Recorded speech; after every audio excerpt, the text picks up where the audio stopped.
My wife of 15 years filed for divorce and demanded absolutely everything I had built.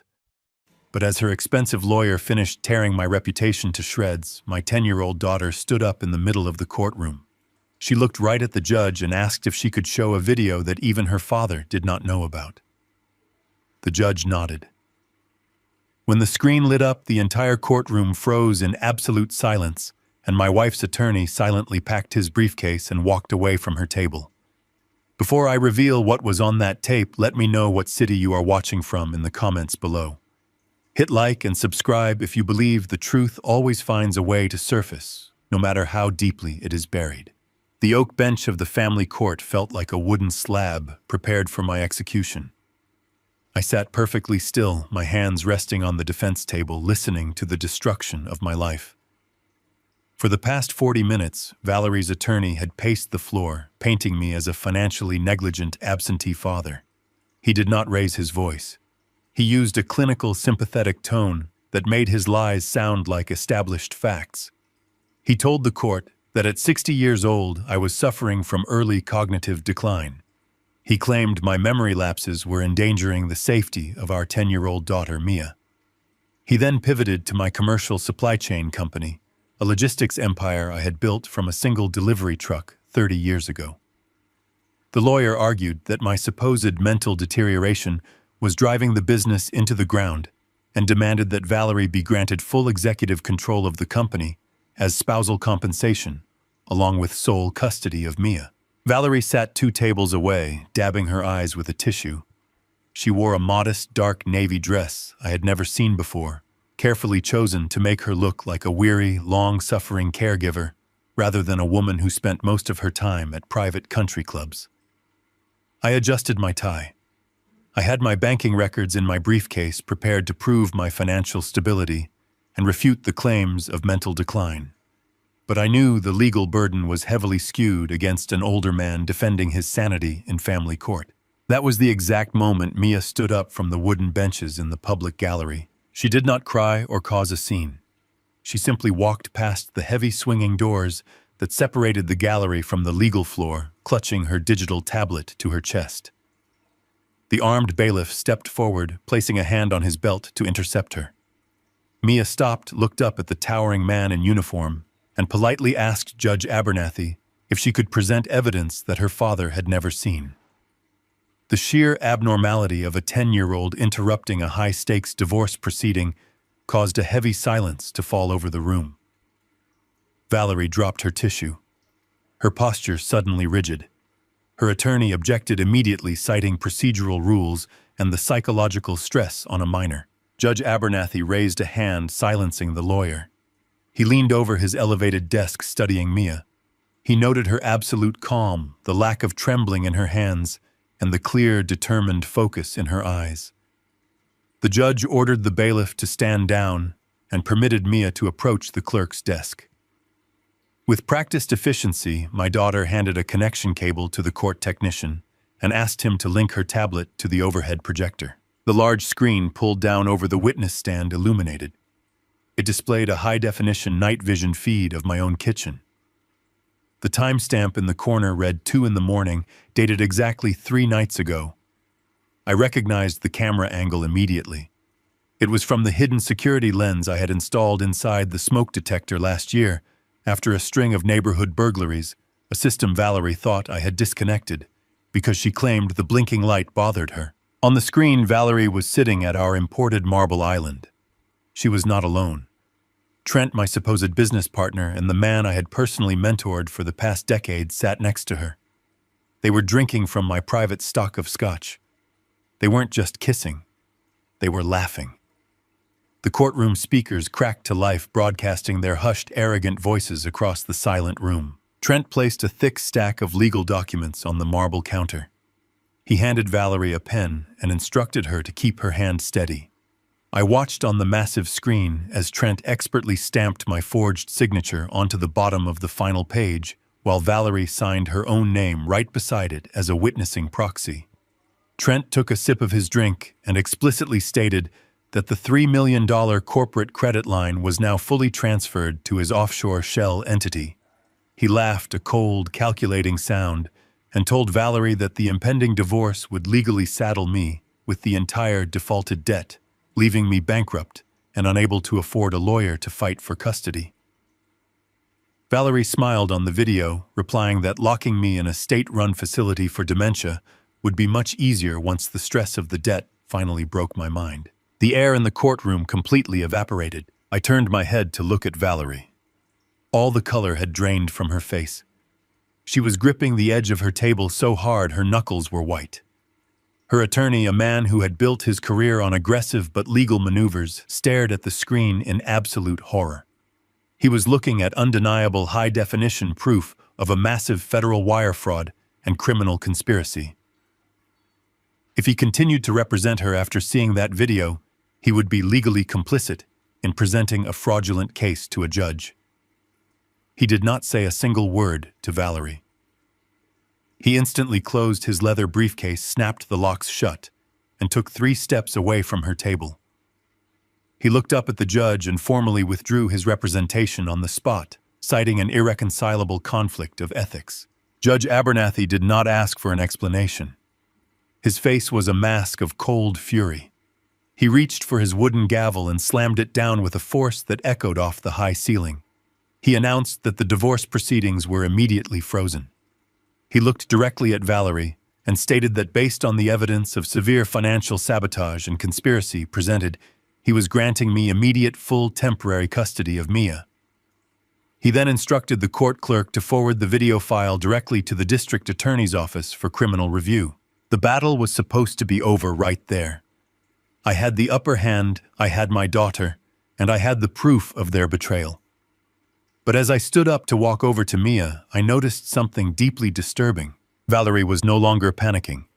The shock had faded from her face, replaced by a dark, knowing smirk. She did not beg the judge or try to explain away the video. Instead, she calmly reached into her designer purse, pulled out her phone, and typed out a single text message. She hit send, placed the phone face down on the table, and looked directly into my eyes with a smile that chilled my blood. She knew the video was damaging, but the text she just sent was the trigger to a trap I had not yet seen. The heavy oak doors of the courthouse closed behind us, shutting out the murmur of the legal floor. I held my daughter's hand tightly as we walked down the marble steps and out into the blinding afternoon sun. We had won the first battle, but the war was far from over. I could still see the cold, calculating smile on my wife's face just before she looked down at her phone. Her text message was not a surrender. It was a trigger. By the time Mia and I reached my SUV in the sprawling parking lot, my phone began to vibrate in my chest pocket. It was not a single ring. It was a continuous, relentless seizure of automated notifications. I pulled the device out and watched the screen light up with urgent warnings from every financial institution I had ever done business with. Chase Bank, Bank of America, Wells Fargo. The alerts cascaded down the screen in a waterfall of red text. My supposed business partner had anticipated the possibility of exposure. He knew that if the forged documents ever saw the light of day, he would need a catastrophic distraction to keep me paralyzed. He had used his executive access to trigger an early default clause on the forged $3 million corporate loan. He did not borrow the money from a standard commercial bank. He had gone to a predatory private equity firm known for aggressive, merciless asset seizure. The moment my wife sent that text, he handed the equity firm the signal to execute a hard freeze on absolutely everything connected to my name. They locked my corporate operating accounts. They locked my personal savings. They even froze the small college fund I had started for Mia when she was a baby. It was a synchronized financial execution designed to suffocate me instantly. I needed to get us out of the open. I buckled Mia into the passenger seat and drove 3 miles down the road to a small roadside diner. I needed a moment to breathe and form a strategy, and I knew she had not eaten anything since breakfast. We sat in a cracked vinyl booth near the back window. Mia ordered a simple grilled cheese sandwich and a glass of milk. When the waitress brought the check, I reached into my wallet and handed her my corporate card. A minute later, she returned looking uncomfortable. She told me the card was declined. I forced a polite smile, apologizing for the bank error, and handed her my personal platinum credit card. She swiped it at the register and shook her head. Declined. My heart pounded against my ribs. I pulled out my standard debit card, knowing full well the account had over $100,000 in it yesterday. Insufficient funds. The humiliation washed over me, hot and suffocating. A man who managed a logistics empire, who moved millions of dollars in freight across the country every single week, suddenly could not afford to buy his daughter a $5 sandwich. The waitress looked at me with a mixture of pity and annoyance. My wife had effectively cut off my oxygen supply. Her strategy was brilliantly cruel. By freezing my assets, she ensured I could not hire a high-powered forensic accounting team to unravel the fraud. More importantly, she knew I could not meet my company's payroll on Friday. If my drivers did not get paid, the entire logistics fleet would grind to a halt. The business would collapse into receivership, and she would be perfectly positioned to pick the bones clean in the divorce settlement. I thanked the waitress, took the check, and walked out to the SUV. I popped open the hidden compartment inside the glove box. I kept an envelope with $2,000 in emergency cash tucked behind the vehicle manual, a paranoid habit from my old days that just saved my life.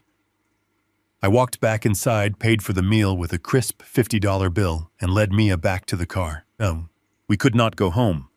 The house was a liability, and I had no doubt my wife was already changing the security codes. I drove us to a budget motel on the dusty edge of the city limits. It was the kind of place that did not ask for a credit card on file and only dealt in cash. I paid the manager for 2 nights and guided Mia up the exterior concrete stairs to our room. The room smelled like stale smoke and industrial bleach. The carpet was stained, and the curtains barely blocked out the neon glow of the vacancy sign outside. Mia sat on the edge of the lumpy mattress, looking at her small reflection in the dusty mirror. She did not cry. She did not complain about the smell. She just looked at me and asked if we were hiding from Mom. I knelt down in front of her, looking into her brave eyes, and told her that we were not hiding. I told her we just needed a quiet place to work so I could fix the mess at the office. I pulled my laptop from my leather briefcase and set it on the scratched veneer desk. The motel wireless internet was painfully slow, blinking with a weak, unstable signal. Most men in my position would be on the phone with the bank's fraud department, screaming at customer service representatives and begging for access to their money. I knew better. I knew that standard banking fraud protocols required massive amounts of paperwork, internal reviews, and federal processing times that took up to 90 days to resolve. I did not have 90 days. I had less than 48 hours before the payroll accounts bounced and my company died. I needed bypass access. I needed to see exactly what they were doing inside my network. Before I founded the supply chain company, before I became a CEO in tailored suits, I spent 15 years as a federal compliance auditor. I hunted corporate ghosts for the government, tracking down hidden assets and digital embezzlement schemes. I knew how financial arteries functioned, and I knew how to cut them open. I opened a command terminal on my laptop. The screen turned pitch black with a blinking green cursor. I bypassed the standard employee login portal completely. Instead, I typed in a long string of complex commands, pinging a dormant backdoor that I had secretly coded into my company's server architecture a decade ago. It was an old auditor's trick, a digital emergency exit designed to bypass main firewalls and executive lockouts in case of a hostile corporate takeover.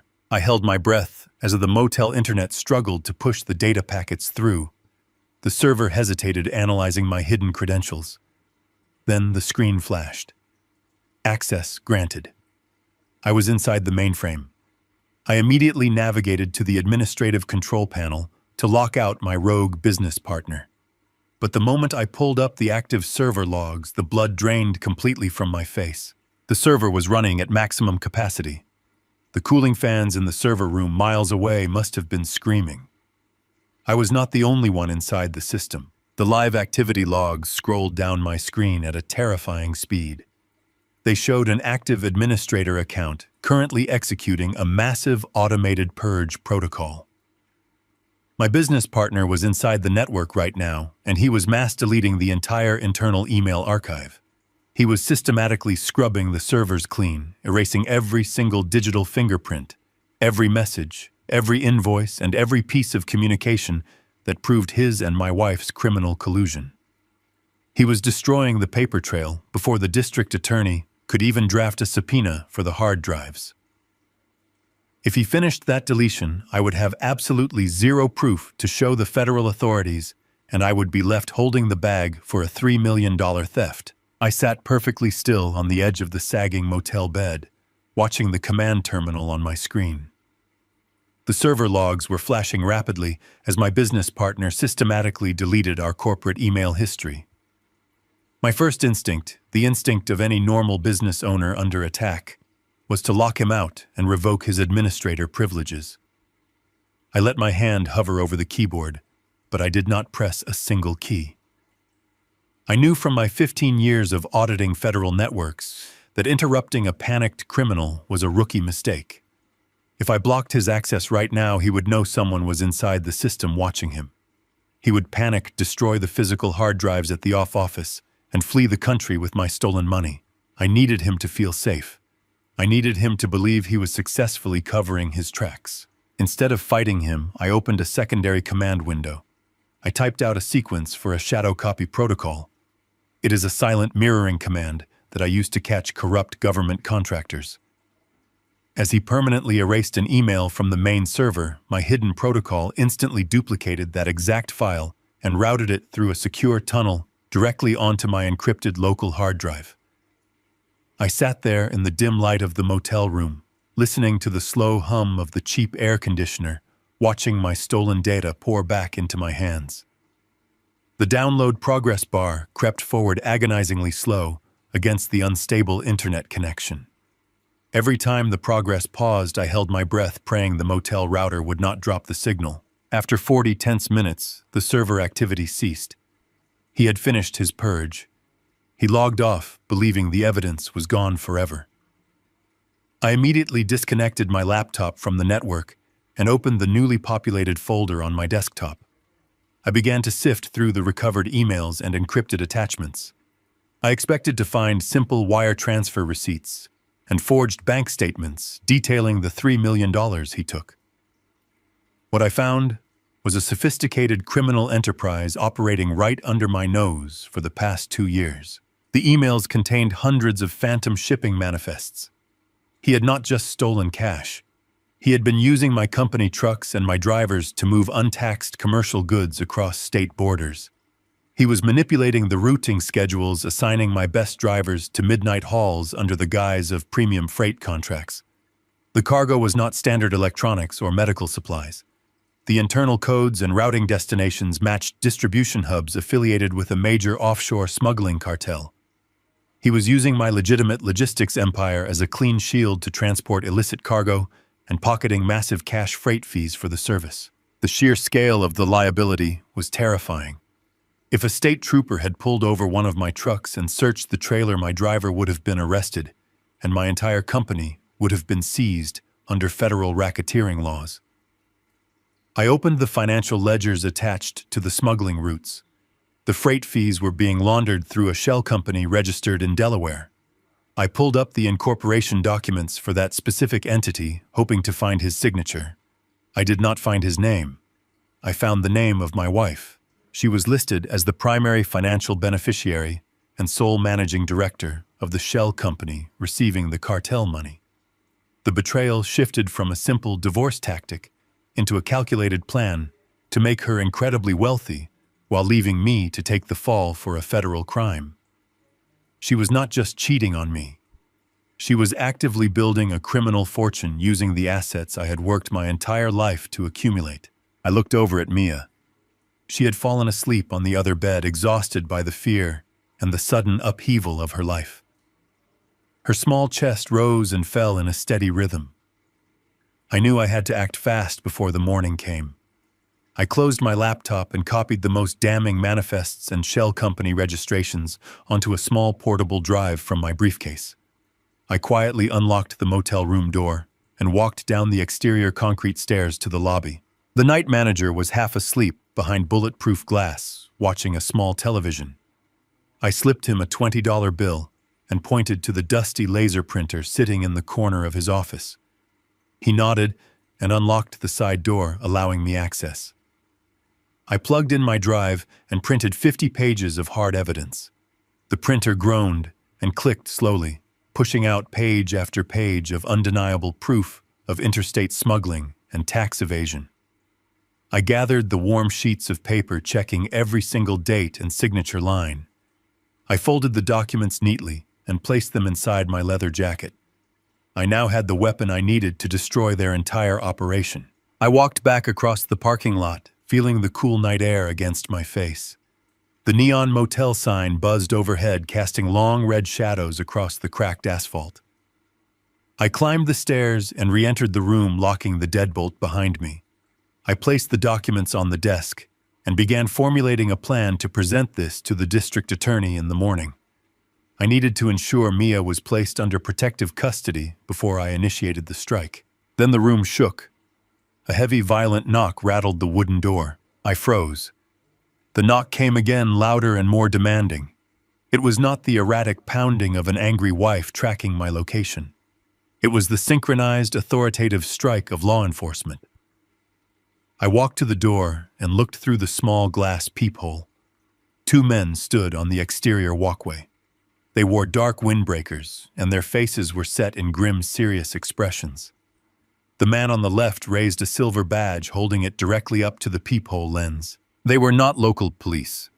The badge clearly identified them as special agents from the Internal Revenue Service Criminal Investigation Division. The final piece of the trap snapped into place in my mind.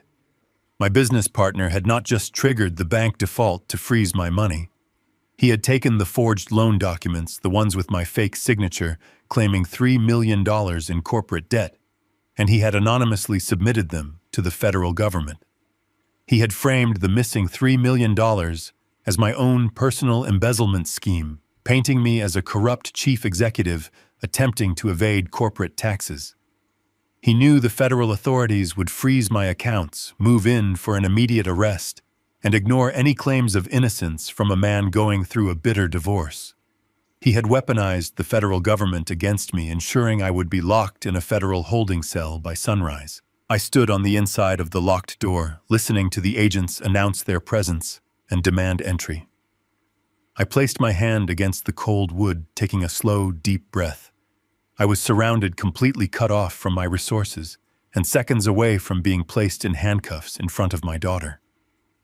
But as I felt the thick stack of printed manifests inside my jacket pocket, the fear evaporated entirely. They sent the federal government to destroy me, but they did not know I had just spent the last 2 hours gathering the exact ammunition needed to turn the federal government into my own personal execution squad. I turned the deadbolt and pulled the door open, ready to face the storm. I pulled the heavy motel door open and faced the two federal agents standing in the humid night air. The taller agent stepped forward and immediately demanded the surrender of all my corporate devices. He recited a federal warrant authorizing the seizure of my laptop, my phone, and any digital storage media in my possession. He expected me to argue. He expected me to act like a guilty man caught in the middle of a frantic escape, trying to hide his tracks. I did not raise my voice or attempt to block the doorway. I simply stepped aside and invited them into the cramped room. I pointed to the bed where my daughter was sleeping and asked them to keep their voices down. I walked over to the cheap veneer desk and picked up my laptop. I did not close the screen. I turned the device around and placed it directly in front of the lead agent. I told him he could take the machine without a fight, but I strongly suggested he look at what was currently displayed on the screen before he decided to put me in handcuffs. The agent looked skeptical, but his eyes dropped to the glowing monitor. I had left the freshly decrypted server logs wide open. I did not waste time defending my character or denying the $3 million loan fraud. Instead, I pointed a steady finger at the specific network addresses permanently attached to the fraudulent tax filings and the massive corporate transfer.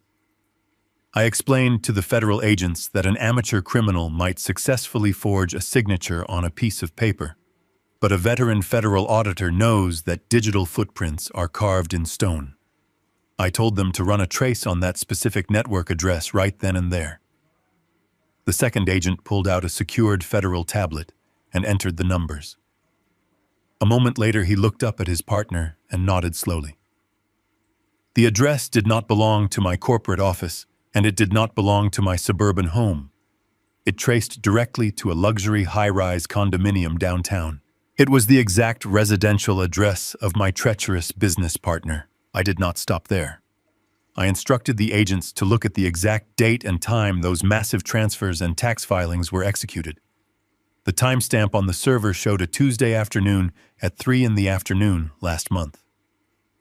I reached into my leather briefcase and pulled out a thick stamped medical file. I slid it across the desk next to the laptop.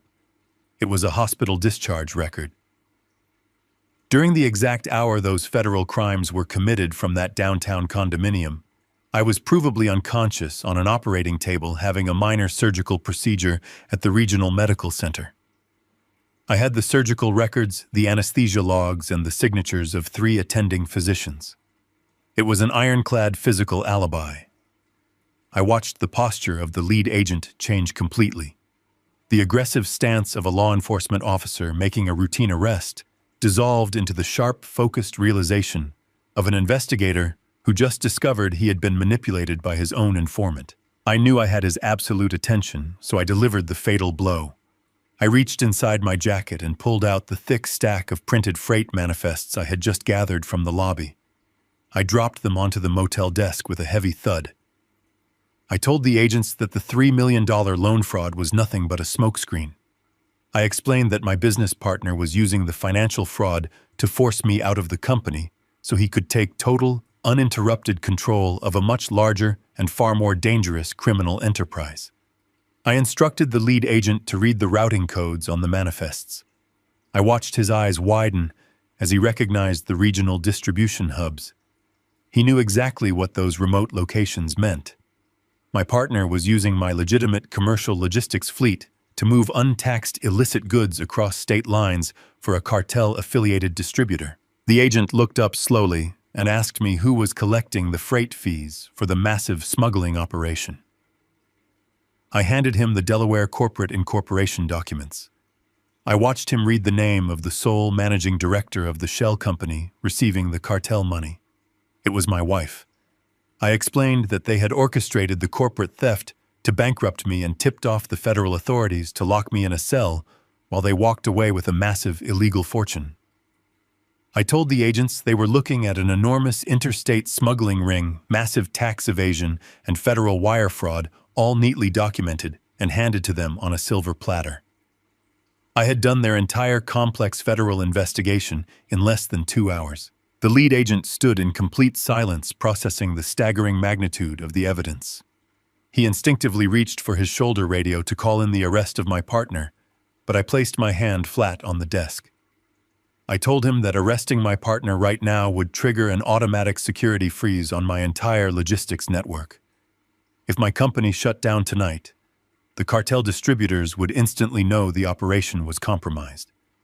They would burn the warehouses, launder the remaining cash, and vanish into the wind before the federal government could even draft the necessary search warrants. I proposed a different and much more lucrative strategy for their careers. If the government wanted the multi-million-dollar cartel bust they needed to let the network run normally, they needed to suspend my arrest warrant and let me keep the trucks moving on schedule. They had to target the actual financial beneficiary by building a quiet, devastating case against the shell company my wife controlled. The lead agent looked at the medical records, the server logs, and the cartel manifests. He picked up his secure radio and stepped outside onto the motel balcony overlooking the empty parking lot.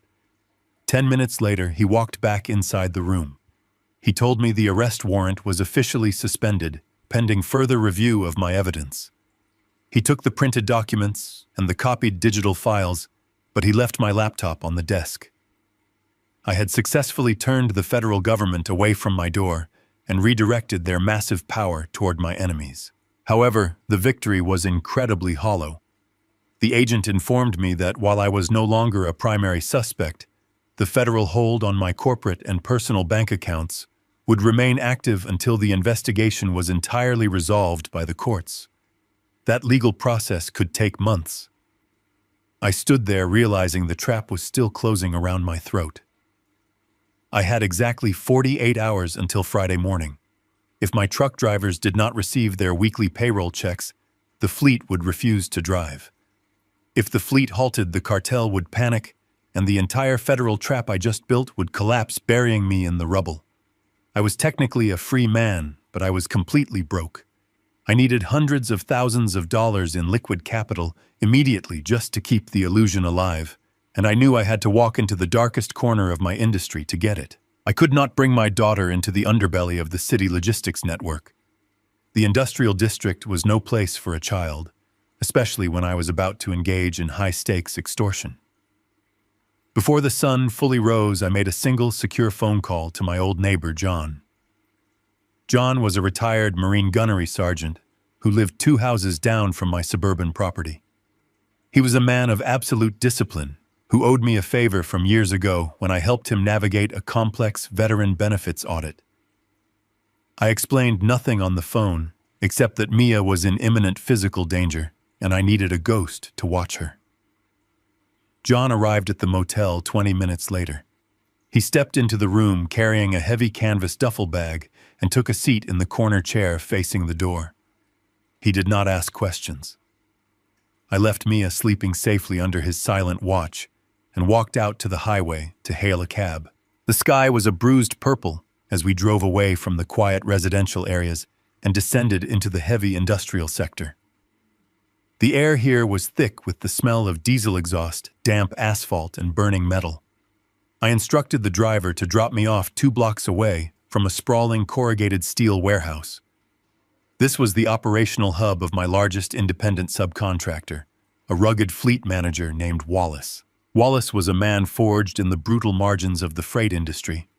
He managed 30 heavy transport trucks and employed drivers who worked grueling hours and did not ask questions as long as the paychecks cleared. I walked through the loud maintenance bay, ignoring the suspicious stares of the grease-covered mechanics, and climbed the metal stairs directly into his elevated glass office overlooking the warehouse floor. Wallace did not offer me a chair. He stood behind a battered metal desk, his massive arms crossed over a stained work shirt. He did not mince words. He bluntly reminded me that my corporate accounts had just bounced, and I currently owed him $200,000 for the hauls his men completed last month. He looked at me with cold calculation and revealed the true depth of the betrayal. He told me he had already received a private phone call from my business partner less than an hour ago. Trent had offered to pay Wallace $100,000 in clean cash by noon if Wallace agreed to immediately file a breach of contract lawsuit and legally seize my entire transport fleet. Trent was methodically tightening the noose, trying to strip away my physical assets before I could even mount a legal defense. Wallace leaned over the desk and told me I had exactly 5 minutes to give him a reason why he should not sign the paperwork and take my trucks right then and there. I did not beg for extra time or try to appeal to our years of business history. I knew loyalty in this district only went exactly as far as the last cleared check. I opened my leather briefcase and placed a single manila folder on his metal desk. I told him to look at the printed routing manifests inside. Wallace let out a frustrated, heavy sigh, but flipped open the cover. I watched his eyes scan the printed pages. He immediately recognized his own truck identification numbers and the names of his best drivers printed next to midnight delivery schedules. Then he saw the destination codes. He was a veteran of the freight lines, and he knew exactly what those specific isolated warehouses near the border represented. I did not raise my voice as I explained the dark reality of his situation. I told Wallace that Trent had been quietly hijacking his drivers for the past 6 months, using them as blind mules to haul untaxed illicit cargo for a cartel-affiliated distributor. The color completely drained from Wallace's weathered face. He realized the catastrophic legal danger he was currently sitting in. If a state highway patrol unit pulled over just one of his trucks tonight and found that hidden cargo, his driver would face severe federal trafficking charges. More importantly, The government would automatically invoke racketeering statutes to seize Wallace's commercial licenses, his entire fleet, and the very warehouse we were currently standing in. He would lose everything he had built over 30 years and likely spend the rest of his life in a federal penitentiary simply because my business partner decided to use him as a disposable corporate shield. Wallace slammed his heavy fist down on the desk, causing the metal to vibrate under the violent impact. He reached for his office phone, swearing loudly that he was going to call the state police and turn Trent in himself. I reached across the desk and firmly pinned his hand to the receiver. I told him that calling the police would trigger the exact massive federal raid we desperately needed to avoid. We needed to handle this outside the bounds of standard law enforcement to keep the cartel from panicking. I proposed a strict countermeasure, a legally gray extortion tactic that would paralyze my business partner without alerting any authorities. I instructed Wallace to immediately file a massive mechanics lien against Trent's personal luxury vehicles and all his accessible corporate assets. The legal justification for the lien would be formally listed as unpaid hazard pay for hauling highly volatile, undocumented cargo. It was a brutal and immediate financial chokehold. A mechanics lien filed by a registered commercial vendor instantly flags personal property, preventing the owner from selling, transferring, or leveraging those assets for emergency cash. Trent was heavily relying on his sports cars and luxury downtown condominium as collateral to maintain his expensive lifestyle, while my company burned to the ground. Wallace looked at me, a dark, silent understanding passing between us. He picked up his radio and barked a harsh command to his dispatch team on the floor below. He did not just file the required legal paperwork. He ordered 4 of his heaviest reinforced tow trucks to drive directly to the downtown corporate tower where my business partner kept his vehicles. He instructed his drivers to physically blockade all the exits of the underground parking garage, citing the unpaid lien as justification for immediate vehicle impoundment. We stood in the glass office and watched the massive yellow tow trucks roar out of the maintenance bay, their heavy diesel engines shaking the ground beneath our feet. Trent had tried to buy my fleet for pennies, but he had unknowingly handed me the exact weapon I needed to lock down his own physical escape routes. He was now trapped in the center of the city, unable to liquidate his local assets or access the luxury vehicles he needed to flee. I thanked Wallace for his cooperation and walked back out into the cool morning air. The immediate threat of my fleet being legally seized was neutralized, but the larger corporate war was escalating rapidly. As I walked down the cracked industrial sidewalk, my phone vibrated with a new urgent notification. It was a high-priority calendar alert automatically forwarded from my corporate email server. Trent, realizing his physical assets were suddenly being frozen by an angry subcontractor, had just initiated his desperate backup plan. He had officially called an emergency shareholder board meeting for that very morning, intending to formally strip me of my title and throw me out of my own building before the end of the day. I walked into the main lobby of my own corporate headquarters. The polished marble floors reflected the bright morning light pouring through the floor-to-ceiling windows. I built this company from a single-used delivery truck 30 years ago, and today, the man I mentored was trying to steal it from me. My phone had alerted me to the emergency shareholder vote early that morning. Trent was moving with desperate speed. He had used the frozen corporate accounts and the manufactured rumor of my tax investigation to trigger an absolute panic among the board of directors. His goal was simple. He wanted to formally remove me as chief executive officer before the lunch hour. He needed total control of the company infrastructure to keep the cartel shipments moving and to finalize his theft. I took the private executive elevator to the top floor. I did not rush. I deliberately waited in the quiet carpeted hallway outside the boardroom, letting the meeting begin without me. I wanted them to feel victorious. I wanted Trent to lay out his entire fraudulent narrative to the independent board members before I dismantled it. 10 minutes after the scheduled start time, I pushed open the heavy glass doors. The massive mahogany table dominated the center of the room. Trent was standing at the head of the table, occupying my usual seat. He was in the middle of delivering a passionate, carefully rehearsed speech about saving the logistics network from my supposed cognitive decline and financial mismanagement. Sitting directly to his right was my wife.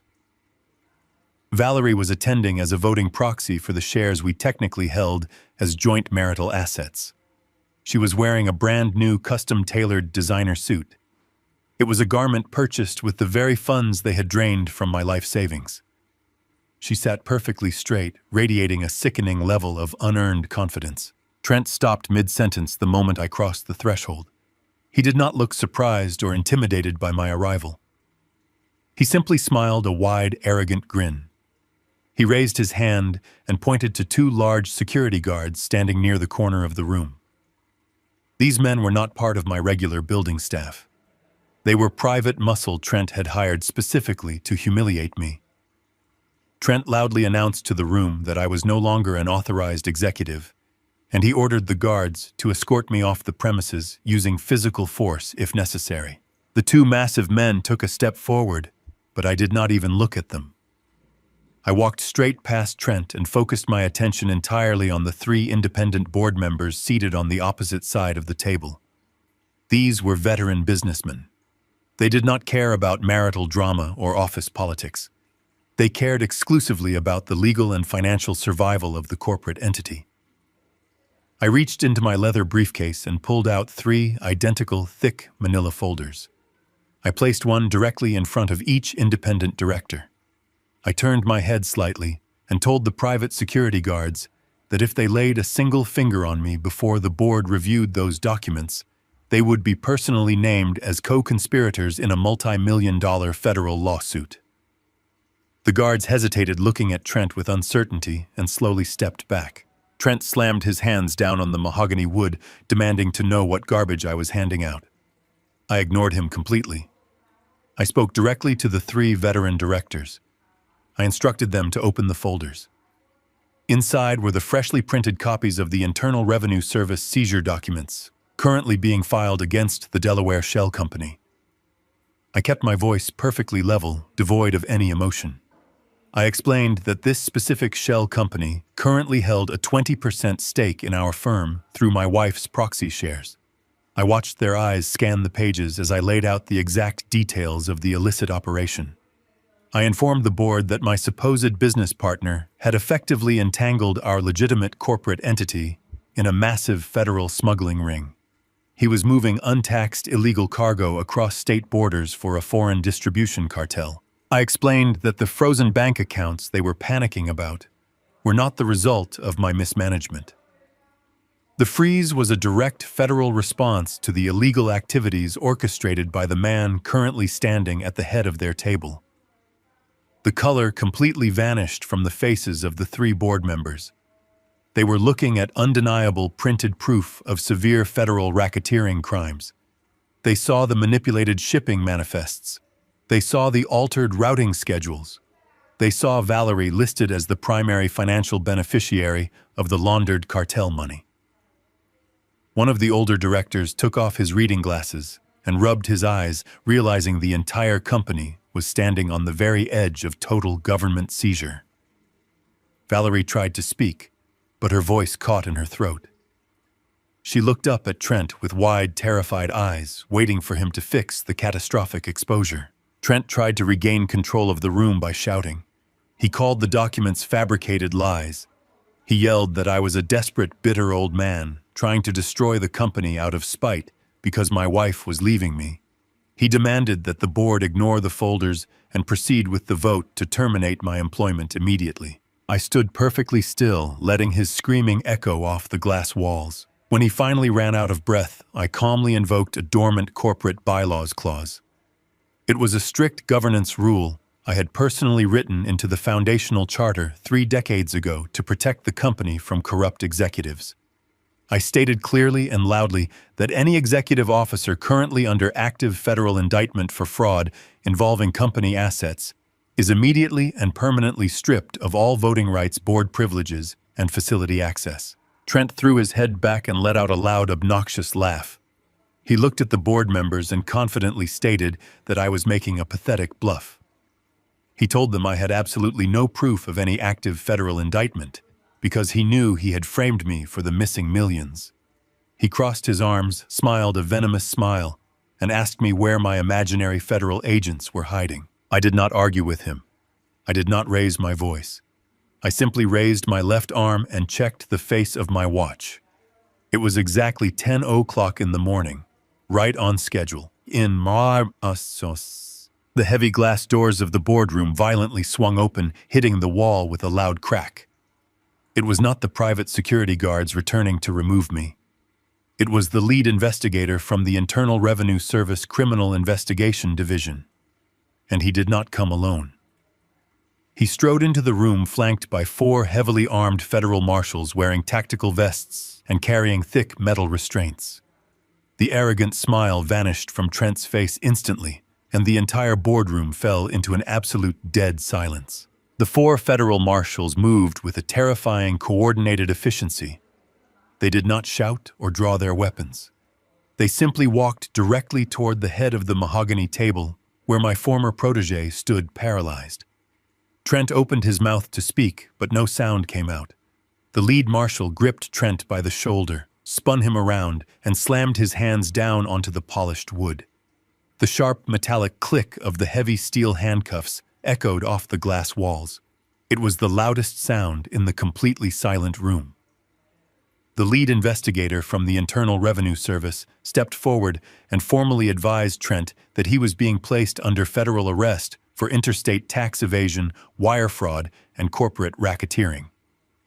Trent's face turned the color of wet ash. He looked desperately at the 3 independent board members, begging them to intervene or call the corporate legal team. The veteran directors did not move a single muscle.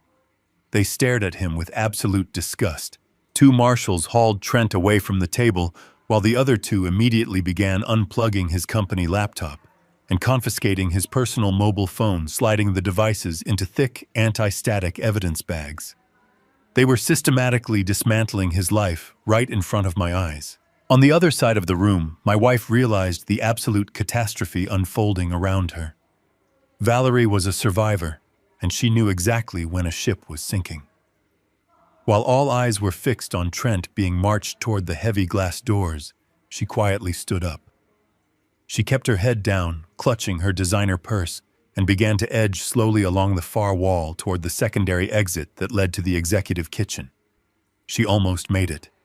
Just as her hand reached out to push the emergency exit bar open, a tall federal agent in a dark windbreaker stepped directly into her path. He did not arrest her. He did not even raise his voice. He simply reached into his jacket pocket and pulled out a thick, sealed manila envelope. He pressed it firmly against her chest, forcing her to take it. He informed her that she was being officially served with a federal subpoena for the comprehensive financial records of her Delaware shell company. Valerie stared at the envelope as if it were a venomous snake. Her arrogant composure shattered completely. She knew the federal government was now looking directly into the darkest corners of her hidden wealth. The moment the federal agents cleared the room, taking Trent and escorting Valerie out to the elevators, the atmosphere in the boardroom shifted entirely. The 3 independent directors turned their attention back to me. There were no apologies and no emotional speeches. This was business. The oldest director leaned forward and formally proposed a motion to instantly reinstate my full executive control and voting rights. He stated that the company was now in a precarious position with the federal government, and they needed my experience as a former compliance auditor to navigate the incoming storm. The vote was unanimous. I took my rightful seat at the head of the table. I did not waste time gloating.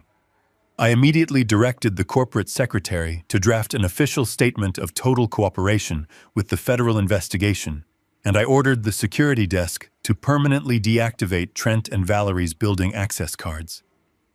I had reclaimed my empire in less than 20 minutes, but the victory meant absolutely nothing if my fleet stopped moving. I picked up the boardroom conference phone and dialed the direct private extension of my commercial bank manager.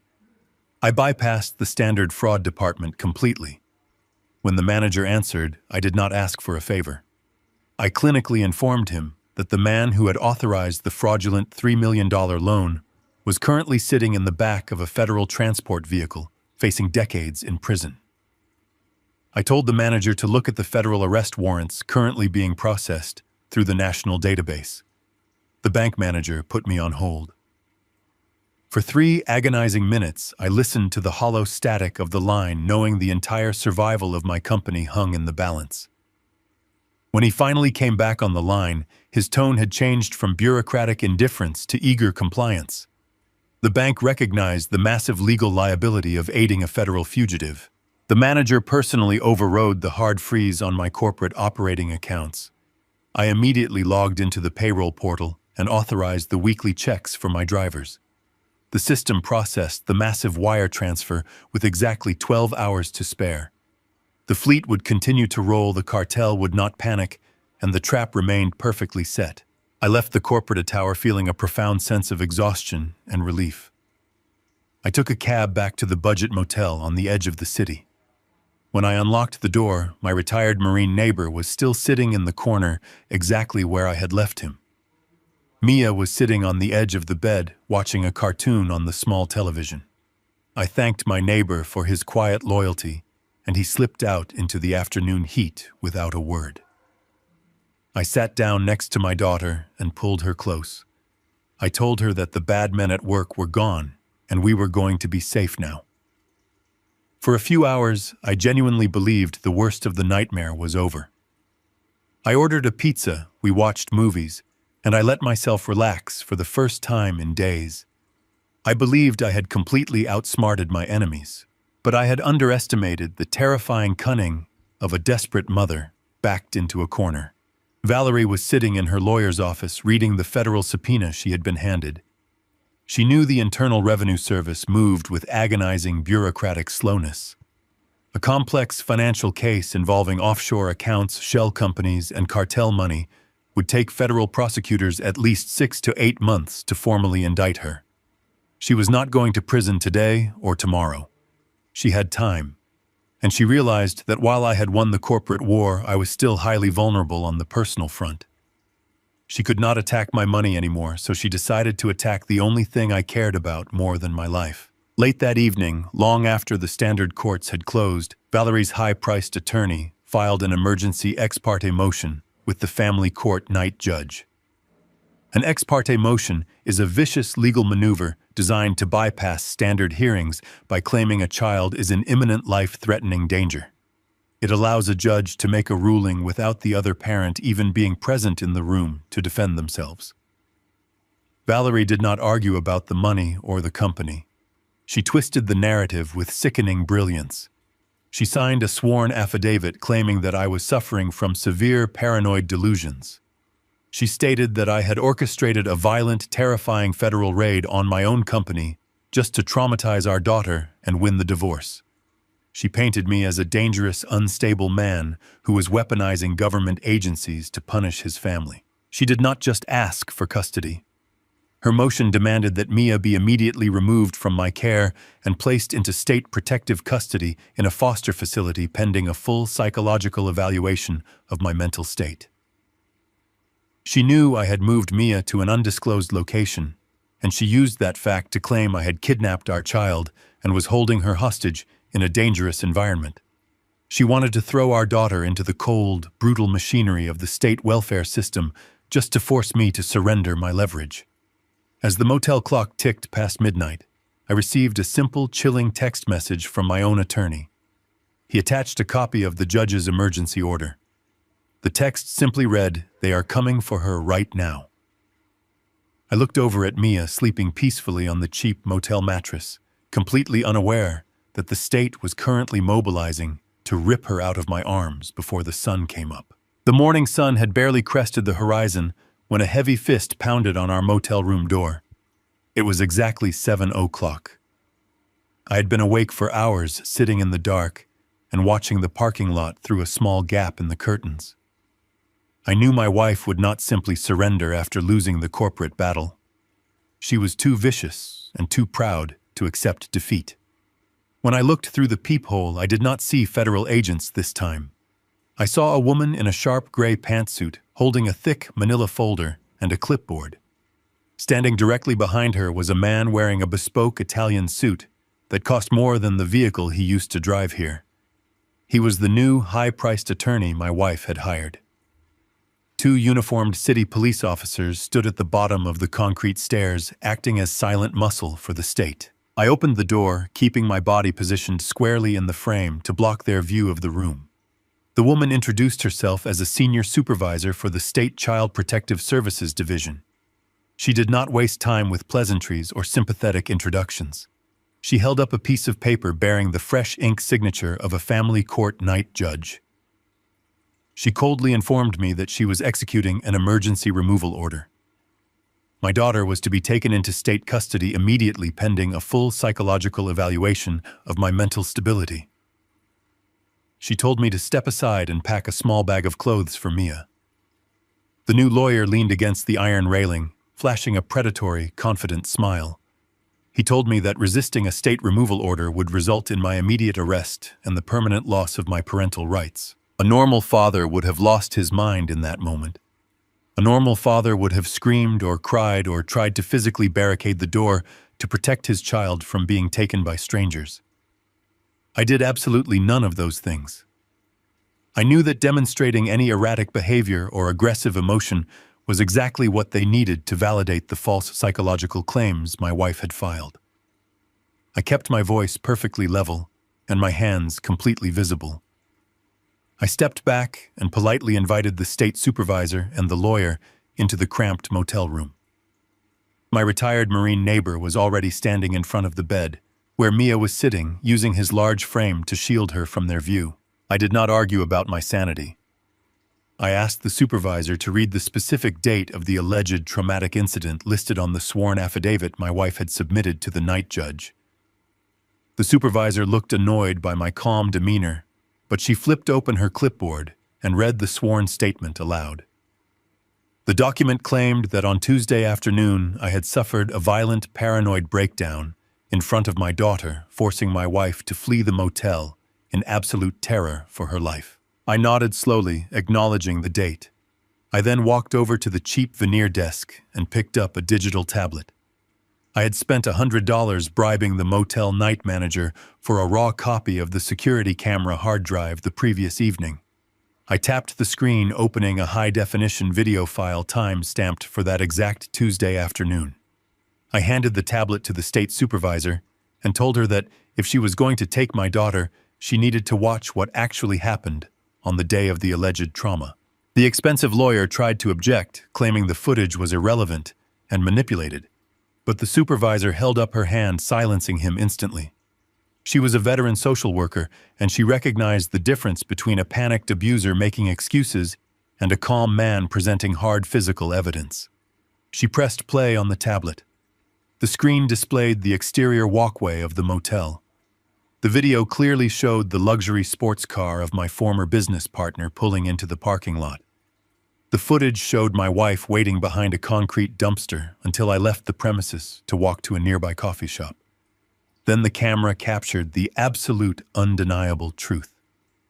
The video showed my wife marching up the concrete stairs, kicking the motel room door, and attempting to physically drag our crying daughter out by her arm. The motel security cameras also recorded high-definition audio. The entire room listened in dead silence as the voice of my wife echoed from the small tablet speakers. She was not acting like a terrified victim fleeing from an unstable husband. She was acting like a violent predator. The footage showed my retired Marine neighbor stepping out of his adjacent room and physically blocking her path, placing his body between her and the terrified child. Then came the fatal sentence that destroyed her entire legal strategy. The audio clearly captured my wife screaming at the neighbor that she was going to drain all the financial accounts, disappear to Dubai, and leave me to rot in a federal prison. She stated explicitly on the recording that she only needed the kid as financial leverage for the divorce settlement. I watched the color completely drain from the face of the expensive lawyer. He was staring at the tablet screen, realizing he had just walked blindly into a catastrophic legal trap.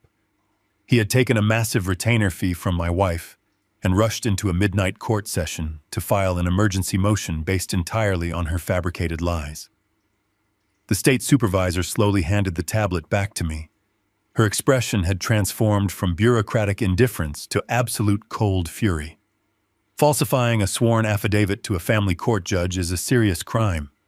But using a fabricated affidavit to manipulate Child Protective Services into executing an emergency raid on a loving parent is a severe state felony known as hostile endangerment. The supervisor looked at the lawyer who was already backing away toward the open motel door. She informed him that the emergency removal order was officially canceled on the spot due to egregious perjury and fraud. She pulled a red pen from her pocket and drew a thick, heavy line across the signature of the judge on her clipboard. She then looked directly at me and stated that she was immediately opening a hostile endangerment investigation file against my wife. She asked if I wanted to press formal state charges for attempted kidnapping and filing a false police report. I told her I absolutely did. The expensive attorney did not try to defend his client. He knew that the family court judge who signed that emergency order in the middle of the night was going to demand answers by noon. If the attorney remained attached to this case, his legal license would be permanently suspended for presenting perjured testimony to the court. He looked at me with a mixture of terror and grudging professional respect. He did not say a single word to the state supervisor. He simply turned around, walked rapidly down the concrete stairs, and practically ran across the parking lot to his luxury sedan. He was abandoning my wife just as quickly as her corporate partners had abandoned her the day before. The state supervisor apologized to my daughter for the terrifying intrusion. She promised me that the Protective Services Division would now act as a legal shield against any further custody attacks from my wife. She left the room, taking the uniformed police officers with her to file the criminal report. I closed the door and locked the heavy deadbolt. The silence returned to the room, but it was a victorious silence. My wife had tried to weaponize the ultimate authority of the state against me, and she had just handed me the exact legal mechanism needed to strip her of all future parental rights. But I knew she was running out of options and time. She had lost the company, she had lost the custody battle, and her criminal partners were locked in federal holding cells. A desperate animal backed into a corner will always make one final violent lunge for survival. She knew the federal criminal indictments were coming for her, and she needed massive amounts of untraceable cash to run away. I looked at my phone, knowing her next target would be the only massive asset she thought I had left unprotected while I was distracted by the child custody fight. The morning after the failed Child Protective Services raid, I received a sterile automated email from the county family court. It was a formal notice of withdrawal. My wife had officially dropped her petition for custody. She did not fight for visitation rights or demand a psychological evaluation. She completely abandoned the legal battlefield regarding our daughter. A normal man might have felt a wave of relief, but my blood ran completely cold. I knew my wife better than anyone. Dropping the custody battle did not mean she was surrendering. It meant she was cutting her dead weight to sprint toward the exit. She realized the state was preparing a felony perjury indictment against her, and she knew she had less than 24 hours to flee the country. To do that, she needed massive amounts of untraceable cash. Less than 10 minutes after the court notification arrived, my phone buzzed with a different kind of alert. This notification did not come from my corporate logistics network. It came from a premium digital financial monitoring service I had hired weeks ago. The alert was tied directly to the address of our primary suburban residence. My wife was currently sitting inside a local bank branch attempting to access our joint equity line of credit. She was trying to draw out the absolute maximum limit of $800,000. She assumed I was entirely consumed by the corporate sabotage and the child custody nightmare. She believed the house was the one massive asset I had left completely unguarded in my desperate scramble to survive. She planned to wire the entire sum directly into a decentralized cryptocurrency exchange to buy digital assets that the federal government could never track or seize. She was a brilliant manipulator, but she fundamentally misunderstood the man she married. I spent 15 years as a federal compliance auditor, anticipating financial escapes before they even happened. 2 full weeks before the initial divorce hearing ever took place, I had a quiet meeting with my private estate attorney, Cameron. I did not just secure my commercial logistics company. I methodically locked down the physical ground we stood on. I executed a complex legal maneuver, transferring the property deed of our primary residence entirely out of my name and into an irrevocable blind trust. I named Cameron as the sole managing trustee. By legally severing the property from our marital portfolio, I automatically invalidated any personal lines of credit attached to that specific address. My wife did not know the trust existed, because irrevocable trusts do not appear on standard public marital asset disclosures until the final discovery phase of a divorce. She walked into the premium branch of our local bank wearing dark sunglasses and carrying a large designer tote bag. She bypassed the standard teller line and demanded a private meeting with a senior wire transfer specialist. She presented her personal identification and signed the authorization forms requesting the immediate release of $800,000. She sat in the plush leather chair of the private office, tapping her expensive shoes against the carpet, expecting the transaction to take less than 10 minutes. She was already mentally calculating the exchange rate for her digital currency and mapping out her flight path to a jurisdiction with no federal extradition treaties. The senior wire specialist typed her information into the banking terminal. As soon as he hit the execution key, the screen did not show a standard processing window. The terminal instantly flashed a severe red warning code. The automated security system recognized that the equity line was currently attached to an irrevocable trust entity, and the woman sitting in the chair was neither the grantor nor the named trustee. Furthermore, the system detected the massive withdrawal attempt as a direct violation of federal banking regulations regarding unauthorized trust liquidations. The bank computer did not just decline the transaction, it immediately initiated a hard lockout, freezing the terminal and sending a silent priority alarm directly to the branch manager and the regional fraud division. The wire specialist was trained exactly how to handle high-level financial criminals. He did not act surprised or alert my wife to the catastrophic system failure. He simply smiled, apologized for the slow network connection, and offered to get her a cup of premium coffee while the system processed the large request. He stepped out of the glass office and walked directly to the desk of the branch manager. The manager looked at the severe fraud codes flashing on his own administrative monitor. Attempting to steal $800,000 from a blind trust is not a simple misunderstanding. It is a massive federal banking felony. The branch manager followed the strict corporate protocol for high-value-in-progress financial crimes. He reached under his heavy mahogany desk and pressed a hidden yellow button. My wife sat in the glass office sipping her coffee and checking her designer watch. She noticed the wire specialist had not returned. She looked out onto the main banking floor and saw the tellers quietly stepping away from their cash drawers and moving toward the secure back rooms. She stood up, feeling the first sharp sting of genuine panic. She walked out of the private office and headed straight for the main entrance. She pushed against the heavy glass doors, but they did not move. The yellow button under the manager's desk had activated the magnetic security locks sealing the entire building. She pushed harder, throwing her body weight against the glass, but the thick doors were permanently sealed shut. She was completely locked inside the bank lobby, trapped like a rat in a glass cage. She turned around, demanding the branch manager open the doors immediately. She threatened to sue the bank for unlawful imprisonment. The branch manager simply stood behind the bulletproof glass of the teller counter, holding a phone to his ear. He did not argue with her or explain the trust violation. He just watched her unravel. She began to strike the glass doors with her bare hands, her perfect composure shattering into raw, desperate hysteria. She knew the delay meant her escape window was rapidly closing.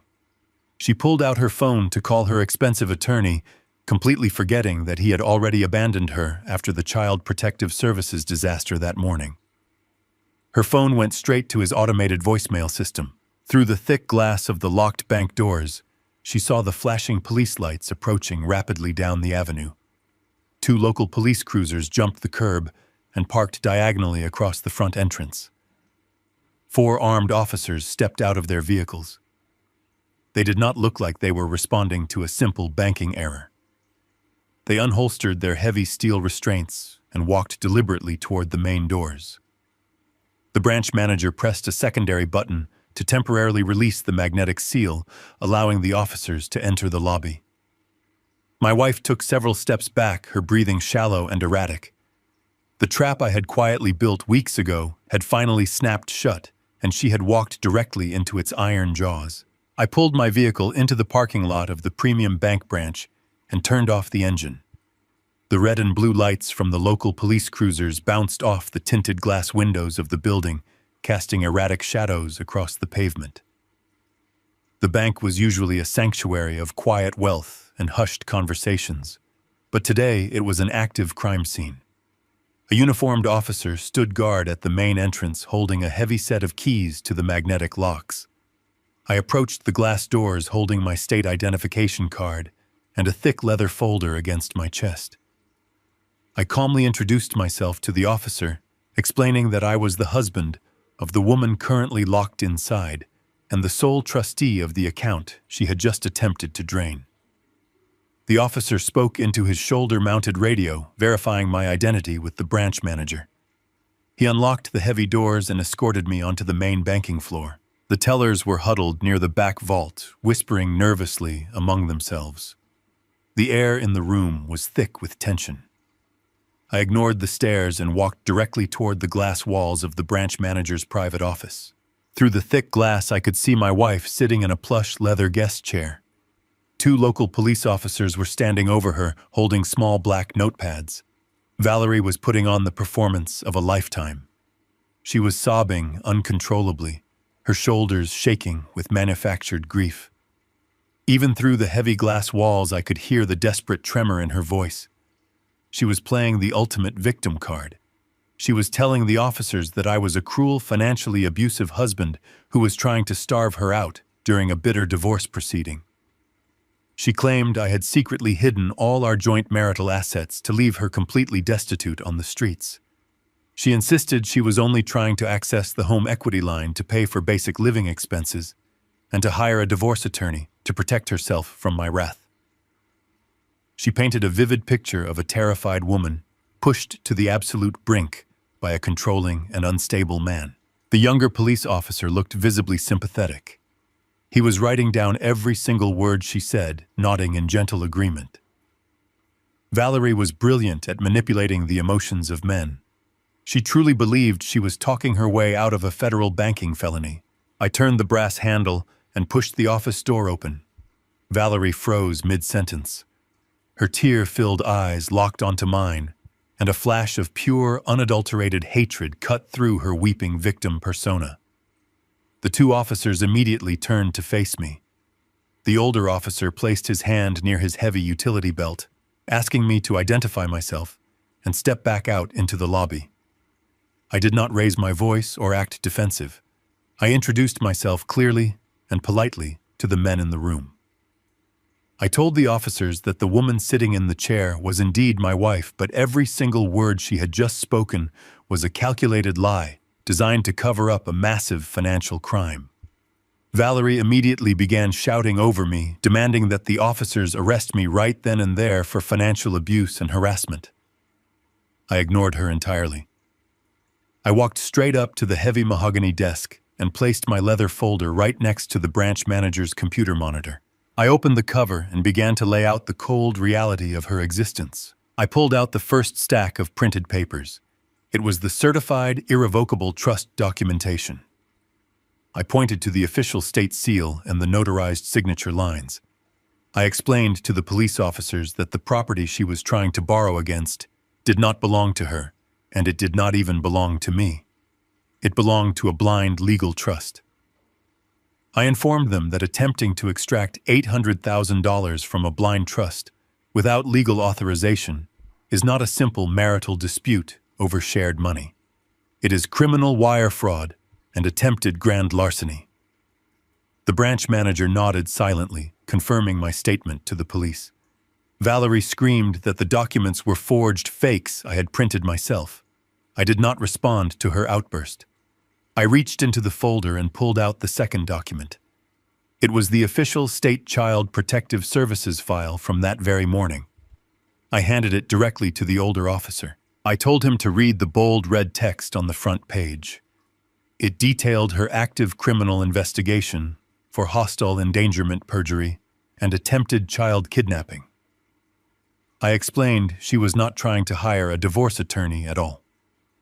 She was trying to steal almost $1 million in liquid cash to flee the jurisdiction before the state authorities could arrest her for terrorizing our 10-year-old daughter. The sympathetic look on the younger officer's face vanished entirely. He stopped taking notes and glared down at Valerie with visible disgust. But I was not finished dismantling her life.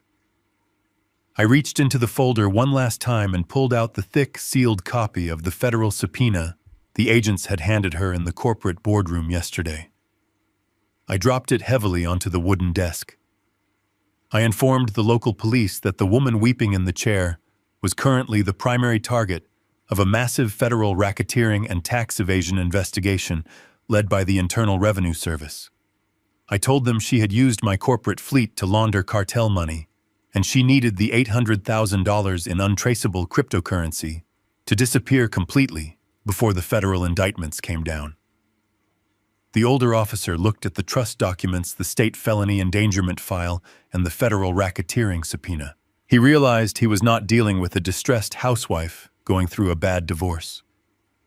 He was dealing with a highly dangerous flight risk facing decades in multiple prison systems. Valerie realized her carefully crafted narrative had completely collapsed. The walls of the small glass office were suddenly closing in to crush her. She had no money, no allies, no lawyers, and no escape route. The sudden shock broke her mind completely. She let out a guttural sound of pure rage. It was not a scream, it was the roar of a cornered animal. She launched herself out of the leather chair, lunging directly across the small room, aiming her hands at my face. She wanted to physically tear my eyes out. I did not flinch or raise my hands to block her. I simply took one calm step to the right. She missed me entirely, crashing hard into the side of the mahogany desk. Before she could recover her balance, the two police officers were on top of her. They grabbed her arms, twisting them firmly and painfully behind her back. She thrashed wildly, kicking at the desk and screaming obscenities that echoed across the entire silent banking floor. The older officer forced her face down onto the polished wood, holding her steady, while the younger officer unclipped his steel restraints. The heavy metal handcuffs ratcheted tightly around her wrists, locking her permanently in place. The violent struggle ceased, replaced only by her heavy, ragged breathing. The older officer grabbed her by the shoulders and pulled her up into a standing position. He looked her directly in the eye and began to recite her rights in a cold, mechanical voice. He told her she had the right to remain silent. He told her anything she said could and would be used against her in a court of law. Valerie stood there in her expensive designer suit, her hair completely disheveled, the steel cuffs gleaming brightly under the fluorescent office lights. She was physically broken, but she still glared at me with a venomous defiance. She still believed that she and her criminal partner Trent would eventually find a way out of this together. She thought their alliance would hold against the pressure. I needed to destroy that final piece of hope. I asked the officers if I could speak to my wife for one brief moment before they took her out to the patrol car. They nodded, keeping a firm grip on her arms. I walked slowly across the small room, stopping only inches away from her face. She bared her teeth, preparing to spit venom at me. I leaned in close, lowering my voice to a soft, calm whisper that only she could hear. I told her I had received a phone call from my corporate attorney 10 minutes before I arrived at the bank. I told her that Trent, her brilliant young business partner and secret lover, had been sitting in a federal interrogation room all morning. I softly explained that Trent had already broken under the pressure. Faced with 30 years in a federal penitentiary, he had officially cut a plea deal with the government less than an hour ago. To save himself, he had completely surrendered her. He handed the federal prosecutors all her private text messages, all her offshore account numbers, and he formally named her as the sole mastermind behind the entire shell company operation. I watched the final spark of defiance completely extinguish from her eyes. The color vanished from her face, leaving her skin looking like pale parchment. Her jaw trembled violently, but she could not form a single word. The alliance of convenience she had built with Trent had shattered exactly as I calculated. There is no loyalty among thieves when the federal government begins handing out prison sentences. She realized in that exact moment that she was going to take the fall for absolutely everything. She was completely isolated, bankrupt, and facing the combined wrath of the state and federal justice systems entirely alone. I stepped back, creating a physical distance between us. I looked at the police officers and nodded, indicating I was finished. They turned her around and marched her out of the glass office, across the silent banking floor, and out into the blinding afternoon light toward the waiting patrol cars. I stood alone in the bank manager's office, listening to the heavy glass doors lock behind her, knowing the destruction was finally complete. The heavy iron door of the county holding facility was a far cry from the luxury she was accustomed to. Valerie was formally denied bail during her arraignment the following morning. The judge took one look at the sworn police report, citing her explicit threat to drain her accounts and flee to Dubai. The recorded audio from the motel security footage was the final nail in her coffin. She was classified as an extreme international flight risk and remanded directly to state custody pending her federal transfer. There would be no designer clothes and no expensive lunches. She was issued an orange canvas uniform and placed in a standard concrete cell. The reality of her new existence was a small metal toilet, a thin mattress, and the constant echoing sounds of a prison block. But Valerie was a creature of pure survival. Even from behind steel bars, she immediately began calculating a way to save herself at the expense of everyone else. She refused to accept that she was completely beaten. Since her high-priced attorney had abandoned her, she demanded a meeting with a public defender and a federal prosecutor. She sat in a sterile interrogation room and offered to trade the only thing she had left. She offered Trent.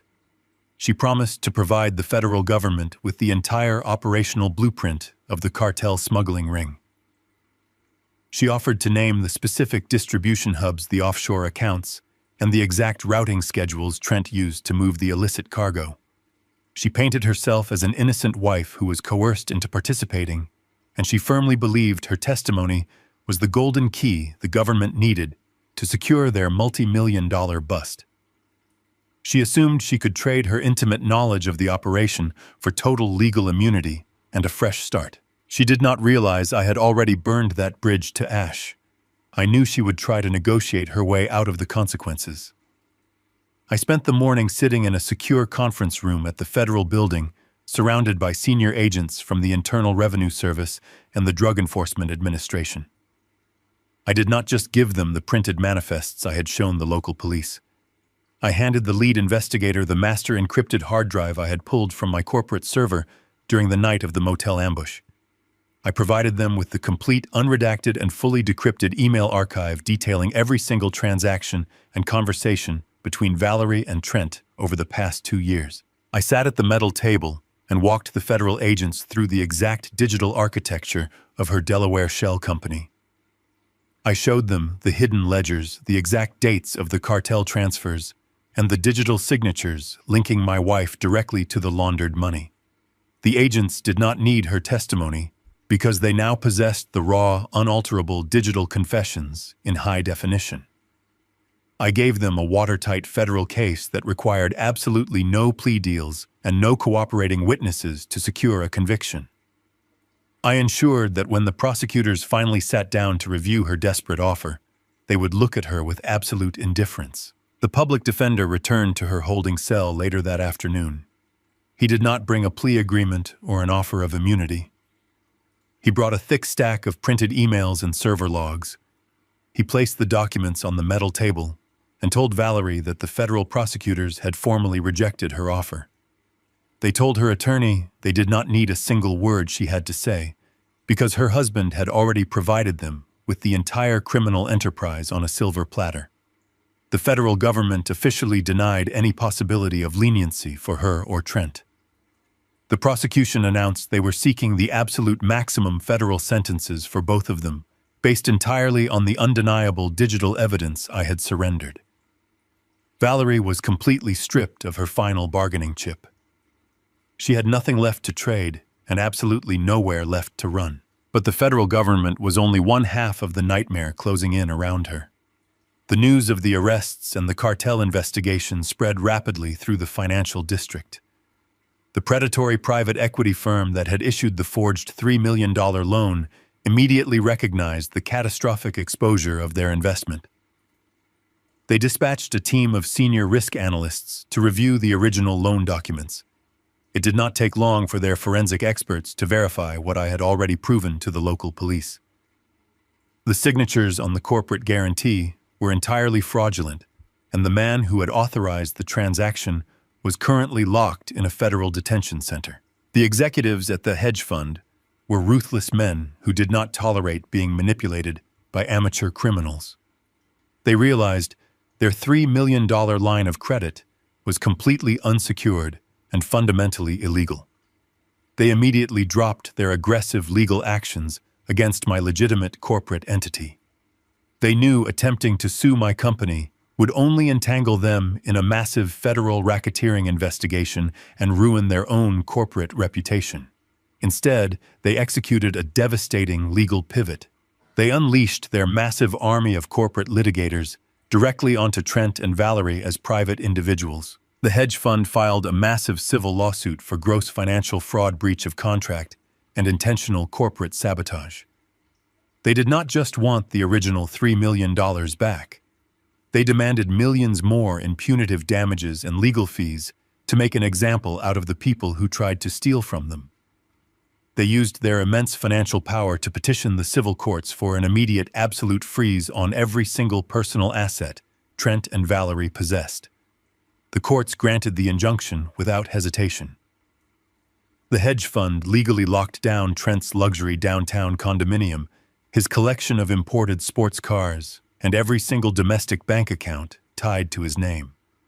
They completely paralyzed Valerie's personal checking accounts and seized the designer jewelry she had stored in private deposit boxes. My wife and my former business partner were suddenly caught in an impossible crossfire.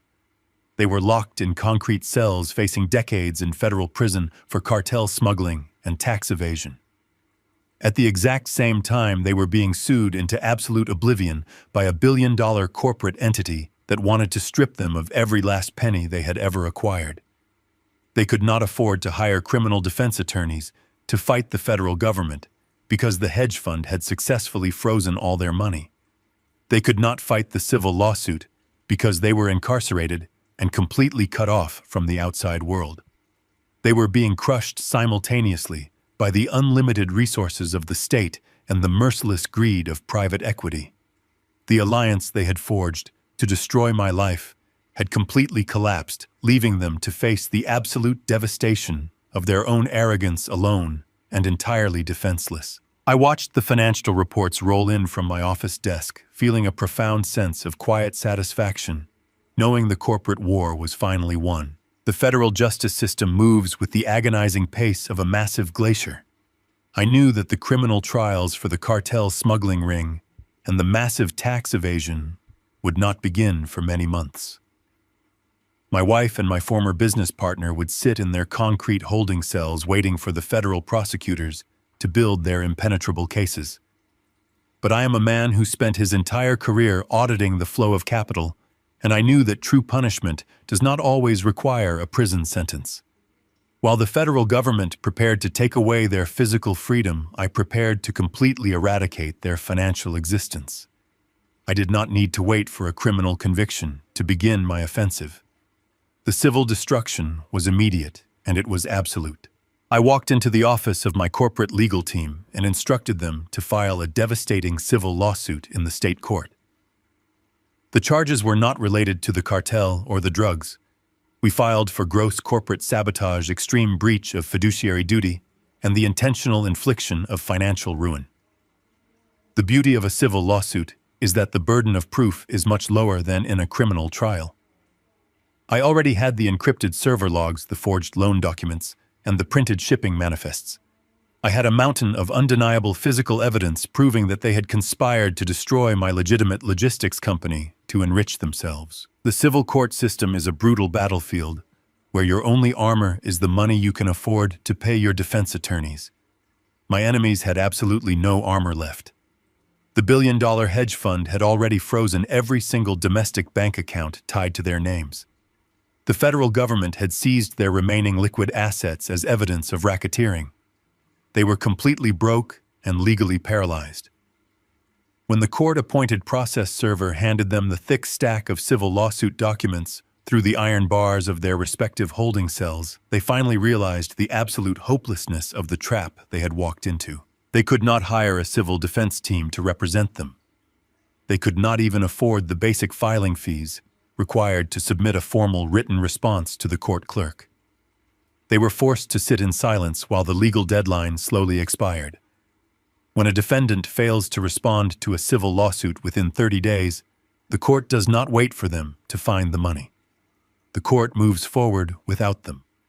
On a quiet Tuesday morning, I walked into an empty civil courtroom with my lead attorney. There was no dramatic trial. There was no cross-examination, and there was no jury. The civil judge reviewed the comprehensive digital evidence I had submitted. He noted the complete absence of the defendants and the expiration of the legal response period. Without a single word of debate, he raised his wooden gavel and brought it down hard on the sounding block. He awarded me a total default judgment. I was granted the absolute legal right to seize, liquidate, and claim everything they had ever owned to satisfy the massive financial damages they had deliberately caused my company. The judge handed me the keys to their entire material lives. I moved with the cold precision of a surgeon removing a fatal disease. I directed the court-appointed financial liquidators to begin the extraction process. We started with my former business partner. The liquidators arrived at his luxury downtown condominium with a locksmith and a moving crew. We legally seized the million-dollar property he had used to project an image of untouchable corporate power. We seized his imported sports cars, having them towed directly out of the underground parking garage to be sold at a public police auction. We emptied his personal investment portfolios and stripped his retirement accounts down to the absolute legal minimum. Then I turned my undivided attention to my wife. I used the federal subpoenas and the sweeping power of the civil judgment to crack open the offshore shell companies she had secretly established in Delaware and the Cayman Islands. She believed that moving the cartel money across international borders would protect it from a standard divorce proceeding. She never anticipated a massive civil racketeering judgment. My legal team worked with international banking authorities to legally repatriate every single dollar she had attempted to hide. We drained her hidden accounts and seized the expensive designer jewelry she had stored in private deposit boxes across the city. Within a matter of weeks, the financial liquidators had accumulated a massive pool of recovered capital. The sale of the condominium, the luxury vehicles, and the repatriated offshore funds amounted to millions of dollars. A lesser man might have kept that seized wealth to rebuild his own personal fortune or to fund a lavish early retirement. A bitter man might have spent it on foolish luxuries just to spite the people who tried to ruin him. But I did not want to touch a single cent of their poisoned money. Keeping their money in my own bank accounts would mean keeping a piece of their betrayal alive in my daily life. I wanted a much more permanent and protective strategy. I sat down with my private estate attorney, Cameron, and drafted the most restrictive and powerful legal document I had ever commissioned. I established a bulletproof generation, skipping trust fund entirely in the name of my 10-year-old daughter, Mia. I took every single dollar generated from the civil annihilation and transferred it directly into that untouchable trust. The structure of the fund was an impenetrable legal fortress designed specifically to repel any future attacks. I explicitly wrote the bylaws so that neither my wife nor my former partner could ever access a single penny of that money. I named them both as permanently excluded hostile parties. Even if they somehow managed to find a corrupt lawyer willing to sue the estate from their prison cells 10 or 20 years from now, the trust was legally insulated against any external claims. The money was permanently locked away.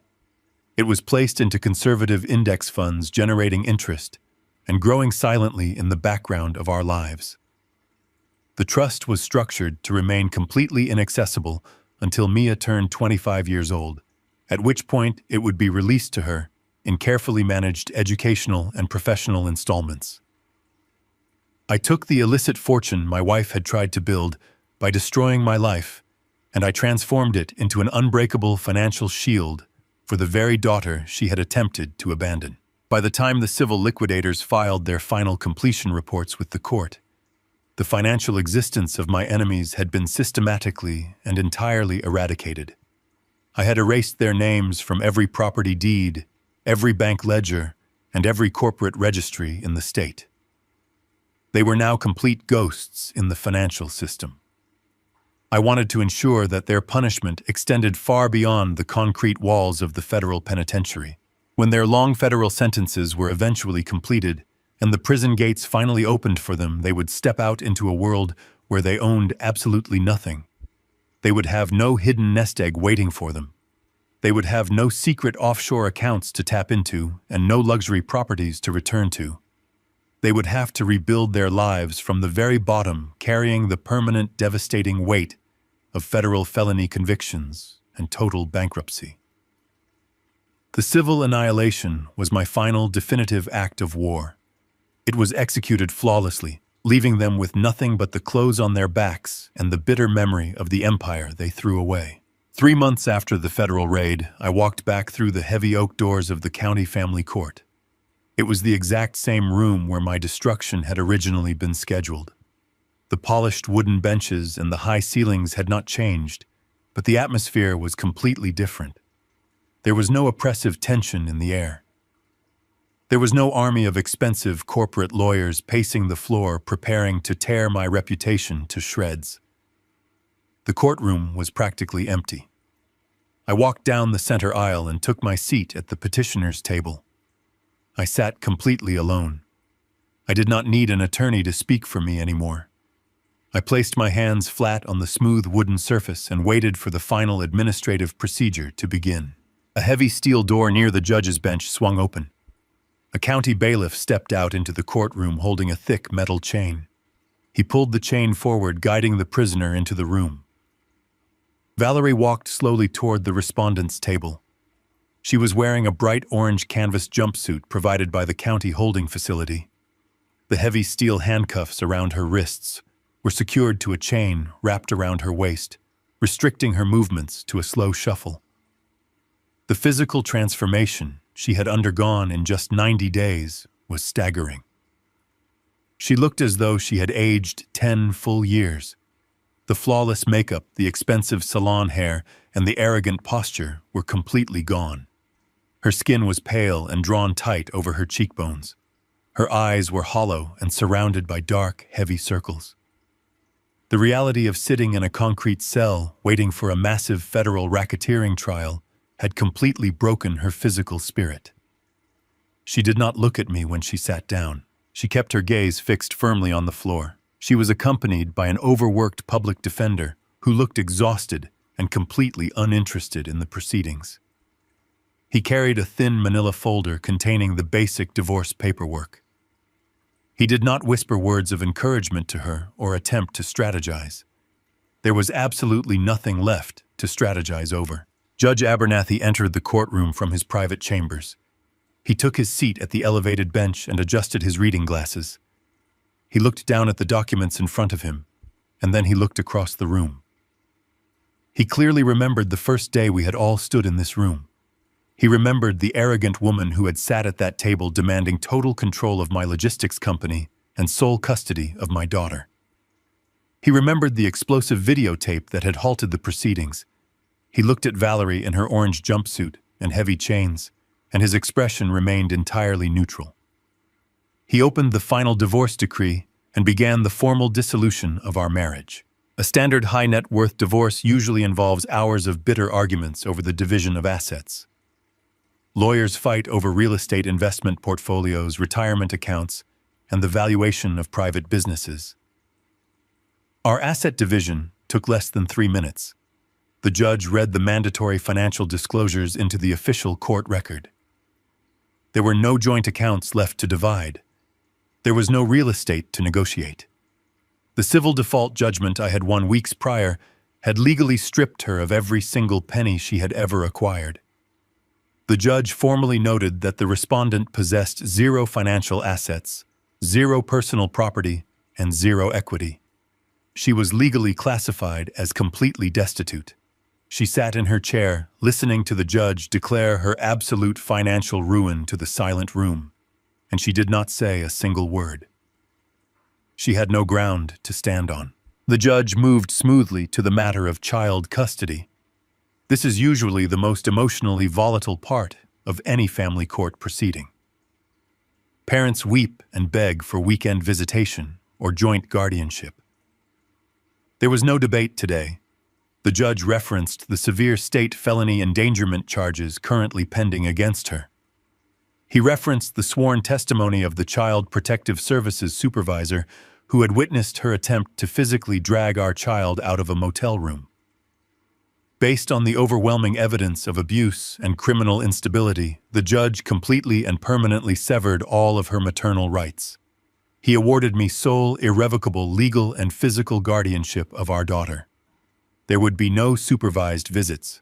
There would be no mandated phone calls on holidays. She was legally erased from our child's life. The public defender simply nodded and signed the acknowledgement form on her behalf. Judge Abernathy picked up his heavy black fountain pen. He looked at me and asked if I had any final statements to make for the record before he closed the case. I stood up and politely told him that I had nothing further to add. I just wanted the marriage to be over. The judge nodded. He lowered his pen to the thick parchment paper. The sharp scratching sound of the metal nib against the page echoed loudly in the quiet room. It was the sound of a legal execution. He signed his name, stamped the document with the heavy county seal, and officially declared the marriage dissolved. The legal process was complete, but the bailiff allowed them a brief moment to gather the paperwork before transporting her back to the holding facility. Valerie slowly raised her head. She turned her hollow eyes toward me. The venom and the hatred that had fueled her for so long were entirely gone. She was completely empty. Her voice was weak and trembling when she finally spoke. She did not apologize for the cartel money or the forged loans or the attempt to lock me in a psychiatric ward. She only asked for one single favor. She begged me to let Mia visit her at the prison just once before the federal authorities transferred her to a permanent penitentiary. She pleaded with me, claiming that a daughter needed to know her mother still loved her. I looked at the woman I had been married to for 15 years. I felt absolutely no pity, and I felt no desire to gloat over her destruction. Gloating is for men who are surprised by their own victory. I had planned every step of this outcome with cold precision. I looked her directly in the eyes and clinically delivered the final devastating blow. I told her that the decision regarding visitation was not mine to make. I informed her that 3 days ago I had sat down with our daughter to explain the reality of the situation. I told Valerie that Mia did not cry or ask to see her. Instead, our 10-year-old daughter had looked at my attorney and specifically requested a permanent protective order. I explained to my ex-wife that the court had already reviewed and granted that request earlier this morning. I watched the last remaining fragment of her soul shatter. I kept my voice perfectly even as I explained the exact legal parameters of the document. Valerie was legally barred from coming within 500 feet of our daughter for the next 10 years. She was prohibited from sending letters, making phone calls, or passing messages through third parties. If she violated the order even once, it would add another 5 years to whatever federal sentence she was about to receive. I told her that she did not just lose the custody battle in a courtroom. She had completely and permanently lost the love and respect of the child she had tried to use as a financial pawn. Mia had recognized the monster her mother truly was and had personally chosen to lock her out of her life forever. Valerie opened her mouth to speak, but her throat simply seized. A single tear rolled down her pale cheek. dropping onto the collar of her orange jumpsuit. She finally understood the absolute totality of her defeat. She had tried to steal my empire and my child, and in return she had been stripped of her freedom, her wealth, her dignity, and her family. She was entirely alone in the world, and she would remain alone for the rest of her life. The bailiff stepped forward and gripped her firmly by the arm. He told her it was time to go. She did not resist. She stood up, the heavy metal chains clinking loudly against the wooden table. She turned away from me and began the slow, shuffling walk toward the side door. She did not look back. The bailiff guided her through the heavy steel frame, and the door slammed shut behind them, locking with a loud, heavy click. I stood alone in the courtroom. The silence that filled the space was profoundly different from the silence that had followed the video presentation 3 months ago. That had been a silence of shock and suspended breath. This was a clean, pure silence. It was the absolute finality of a perfectly executed adjustment. The toxic infection had been completely surgically removed from my life, and the wound was finally closed. The weeks following the final divorce decree were dedicated to a massive corporate cleansing. The Federal Bureau of Investigation had spent a month combing through every single digital file and physical ledger inside my corporate headquarters. They scrubbed the servers clean, hunting down every last trace of the cartel smuggling operation. When the lead agent finally handed me the official clearance documents, the atmosphere in the building shifted. The heavy, suffocating weight of the criminal infiltration was lifted. My logistics company was no longer a hijacked vessel. It was entirely mine again, and I intended to turn it into an absolute fortress. I did not hire a new business partner to replace the man who had betrayed me. I realized that trusting external ambition was a vulnerability I could no longer afford. Instead, I reached into my own past. I opened the locked filing cabinets in my office and pulled out the rigorous federal compliance protocols I had designed 15 years ago during my time as a government auditor. These were strict, uncompromising operational standards that my former partner had convinced the board to ignore for the sake of rapid expansion. I implemented every single one of them. I installed secondary verification systems for all freight manifests. I required biometric logins for the corporate banking portals, and I subjected every single driver and subcontractor to a mandatory federal background check. The new protocols were brutal, and many of the older staff members complained about the extra paperwork, but the results were undeniable. The absolute transparency and security of my network caught the attention of the very government agencies that had recently tried to shut me down. The federal authorities knew firsthand that my logistics fleet was now the cleanest and most heavily monitored transport system in the state. Within 6 months, I was invited to bid on highly lucrative federal transport contracts. We began hauling sensitive government equipment and secured medical supplies. The profit margins on these legitimate federal routes dwarfed the dirty money the cartel had been paying. The company did not just recover from the sabotage, it surged to unprecedented levels of revenue. I needed reliable manpower to handle the massive influx of legitimate volume. I called Wallace, the rugged fleet manager who had helped me execute the mechanics lean against my enemies. Wallace had stood by me when the company was on the verge of total collapse, and I reward loyalty with absolute financial backing. I offered him an exclusive primary vendor contract. I used the newly unlocked corporate capital to help him purchase 20 brand new heavy transport trucks. We expanded his maintenance bays and hired dozens of certified drivers. Wallace transformed from a struggling independent subcontractor into the wealthiest fleet director in the industrial district. We operated on a foundation of mutual respect and unbreakable trust, proving that legitimate business could be far more powerful than criminal shortcuts. With the corporate empire secured, I turned my attention to the domestic battlefield. I drove back to the sprawling suburban house one last time. I walked through the empty rooms, listening to my footsteps echo on the hardwood floors. I stood in the kitchen and looked at the marble island where the forged documents had been signed. The house was tainted. It was a museum of a dead life filled with the lingering ghosts of deception and betrayal. I did not want my daughter growing up inside a monument to a broken family.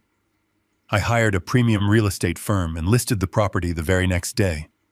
It sold within a week to a faceless corporate developer who planned to tear it down and build luxury townhomes.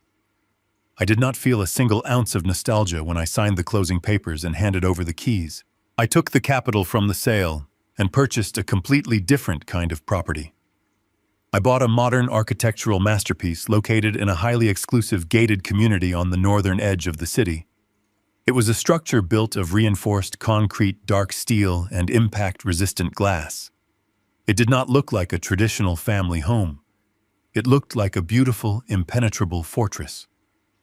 I installed a state-of-the-art independent security system that I personally coded, ensuring that no one could ever access the cameras or the perimeter alarms without my direct biometric approval. More importantly, the property was located less than 2 miles from a top-tier private academy. I enrolled Mia immediately, securing her a place among the brightest and most driven students in the state. We settled into our new life with a quiet, determined rhythm. We did not talk about my ex-wife or my former business partner. We did not speak their names over dinner, and we did not wonder how they were surviving in the federal prison system. We did not need to. The past was a completely closed ledger. Dwelling on their betrayal would only give them a lingering power over our present happiness. I focused entirely on the future, and the future was sitting right across from me at the kitchen table every single night. Mia had grown remarkably resilient. The trauma of the divorce and the attempted state custody raid had not broken her spirit. It had sharpened her mind. She understood the dark realities of the world far earlier than most children, but she did not become cynical or bitter. She became observant. I realized that the 10-year-old girl who had stood up in a crowded courtroom and presented a digital video file to a judge was not just a child needing protection. She was a natural survivor. She had saved my entire empire with her quick thinking and her absolute calm under pressure. I knew it was my fundamental duty to ensure she was fully equipped to inherit the kingdom she had helped defend. I transformed our quiet evenings into private masterclasses. When her standard school homework was finished, I would open my leather briefcase and place real redacted corporate financial statements on the dining table. I taught her how to read a balance sheet and how to identify the hidden warning signs of corporate debt. I showed her how cash flow works, how profit margins are calculated, and how corrupt accountants attempt to hide stolen funds in offshore shell entities. She absorbed the information with a terrifying speed. She treated the complex financial documents like a puzzle, learning to spot the irregularities that most veteran executives would overlook. I did not stop at financial literacy. I knew that the next generation of corporate warfare would be fought entirely on digital battlefields. I bought her advanced computer hardware and hired a private tutor to teach her the foundations of encrypted network architecture. By the time she was 12 years old, she could confidently navigate secure command terminals and identify basic vulnerabilities in a corporate firewall. I was not just teaching her how to be a wealthy heiress. I was forging her into a highly capable chief executive. I watched her sitting at the kitchen island, bathed in the soft glow of her computer monitor, analyzing a logistics routing schedule I had given her as a test. Her brow was furrowed in deep concentration, her eyes scanning the data with the same cold, analytical precision I had used during my days as a federal auditor. A profound sense of peace settled over me. The violent storm of the past year had completely washed away the fragile illusions of my old life, leaving behind a foundation of absolute solid rock. The silent adjustment had worked flawlessly. I had protected my wealth, I had destroyed the parasites who tried to feed on my hard work, and I had secured an unbreakable legacy. The empire was safe and the heir was ready. 5 full years evaporated into the steady rhythm of rebuilding and expanding. I turned 65 last autumn, but I did not feel the weight of my age. The heavy fatigue that had plagued me during the final years of my marriage was completely gone, replaced by a sharp and enduring vitality. The logistics company practically ran itself under the strict compliance parameters I had established. Wallace and his expanding fleet handled the massive government contracts flawlessly, while I directed the corporate strategy from the quiet sanctuary of my new office. The architectural fortress I had purchased on the northern edge of the city had truly become a home. The cold concrete walls were warmed by the presence of a daughter who was thriving far beyond the reach of the toxicity that had once threatened to consume us both. We lived a life defined by absolute peace and rigorous purpose. Mia was now 15 years old. She was no longer the frightened 10-year-old girl who had stood up in a crowded family court. The private academy had sharpened her natural intellect, but the real education took place in our kitchen every single evening. I had immersed her in the complex realities of corporate governance and digital security. She was not just passing high school classes, she was actively auditing advanced university-level courses in computer science and international business law. She could read a forensic accounting report faster than most junior executives, and she understood the intricate vulnerabilities of encrypted data networks.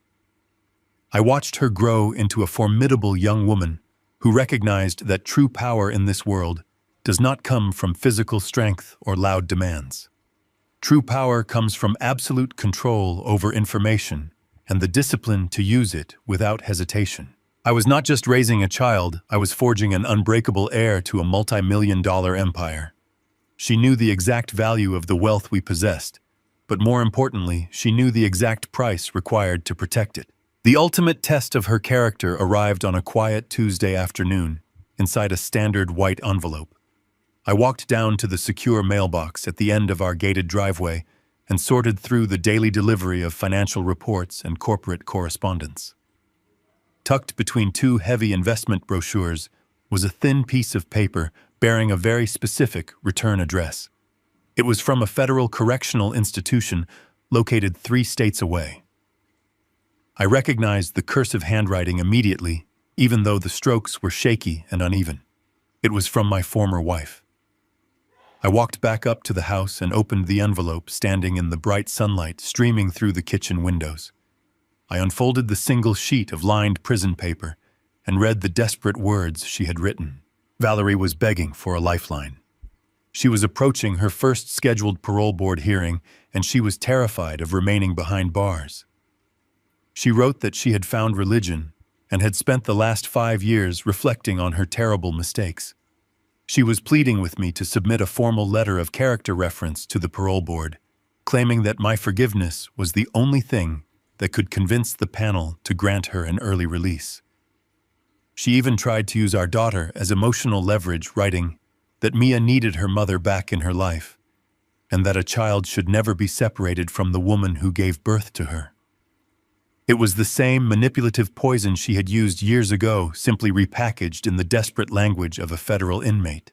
A weaker man might have felt a twinge of pity, or the vindictive urge to write a letter explicitly demanding she remain incarcerated. I felt absolutely nothing. I did not crumple the letter, and I did not throw it in the trash. I recognized this moment for what it truly was. It was a final examination. I placed the lined piece of paper flat on the center of the kitchen island, right next to the thick textbook on corporate ethics Mia had been reading. I walked to the bottom of the stairs and called my daughter's name. Mia came down a moment later carrying her laptop. She asked me what I needed. I did not give her a speech about the past, and I did not tell her what the letter contained. I simply pointed to the piece of paper on the marble counter and told her that a piece of mail had arrived regarding her mother. I stepped back and watched her. Mia walked over to the island and looked down at the handwritten page. She did not gasp. Her hands did not shake and her breathing did not change.